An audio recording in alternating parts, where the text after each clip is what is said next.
കളിയിക്കാവിള കൊലപാതക കേസിലെ പ്രതിയെ തെളിവെടുപ്പിനെത്തിക്കുന്നു.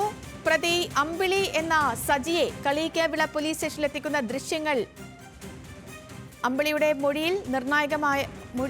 നിർണായകമാകുന്നു. കൊലപാതകം കൊട്ടേഷൻ എന്ന തരത്തിലേക്ക് പോവുകയാണ് കാര്യങ്ങൾ. കൊട്ടേഷൻ നൽകിയത് ആശുപത്രി ഉപകരണങ്ങളുടെ ഡീലറാണെന്നാണ് പ്രതിയുടെ പുതിയ മൊഴി. കൊലയ്ക്ക് ഉപയോഗിച്ച മാസ്കും കത്തിയും നൽകിയത് ഇയാളാണെന്നും പ്രതി മൊഴി നൽകിയിട്ടുണ്ട്.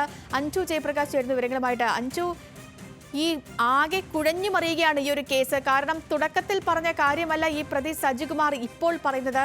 ഈ ആശുപത്രി ഉപകരണങ്ങളുടെ ഡീലറും മരിച്ച ദീപുവും തമ്മിലുള്ള ബന്ധം എന്താണ്? ഇവർ തമ്മിൽ എന്തെങ്കിലും തരത്തിലുള്ള ഇടപാടുകൾ നടന്നിട്ടുണ്ടോ? ഈ പോലീസിന് ലഭിക്കുന്ന അല്ലെങ്കിൽ പോലീസിന് ലഭിച്ചിരിക്കുന്ന മൊഴി അനുസരിച്ച് നമുക്കിപ്പോൾ ഏറ്റവും ഒടുവിലായി മനസ്സിലാക്കാൻ കഴിയുന്ന കാര്യങ്ങൾ എന്താണ്? ദുരൂഹതകൾ നീങ്ങാതെയാണ് ഇപ്പോൾ അന്വേഷണം പുരോഗമിക്കുന്നത് എന്ന് വേണമെങ്കിൽ പറയാം. തുടക്കം തൊട്ട് തന്നെ ഈ പ്രതിയായിട്ടുള്ള അമ്പിളി എന്ന് പറഞ്ഞ സജികുമാർ മൊഴി മാറ്റി പറഞ്ഞുകൊണ്ടിരിക്കുന്നുണ്ടായിരുന്നു. ആ മൊഴിയിലെ വൈരുദ്ധ്യമാണ് ഈ പോലീസിനെ പ്രധാനമായും കുഴക്കുന്നത്. നേരത്തെ പണം ഉള്ളതിനെ കുറിച്ച് അറിയില്ല എന്ന് പറഞ്ഞിരുന്നു. പിന്നീട് പണം വീട്ടിലാണെന്ന് പറയുകയും അത് പിന്നീട് പോലീസ് കണ്ടെത്തുകയും ചെയ്തിട്ടുണ്ടായിരുന്നു. തൊട്ടു പിന്നാലെ തന്നെ ഈ ദീപുവിനെ കൊലപ്പെടുത്താൻ കൊട്ടേഷൻ നൽകിയത് ആശുപത്രി ഉപകരണങ്ങളുടെ ഡീലറാണെന്നായിരുന്നു പിന്നീട് കൊടുത്തിട്ടുണ്ടായിരുന്ന മൊഴി. അത് വീണ്ടും തിരുത്തുകയാണ് ഉണ്ടായത്. അതിനുശേഷം പറഞ്ഞത് പൂങ്കുളം സ്വദേശിയായിട്ടുള്ള സുനിൽ കുമാറാണ് തനിക്ക് കൊലയ്ക്ക് വേണ്ട ഉപകരണങ്ങൾ നൽകിയതെന്ന് മൊഴി പറയുകയാണ് ഉണ്ടായത്.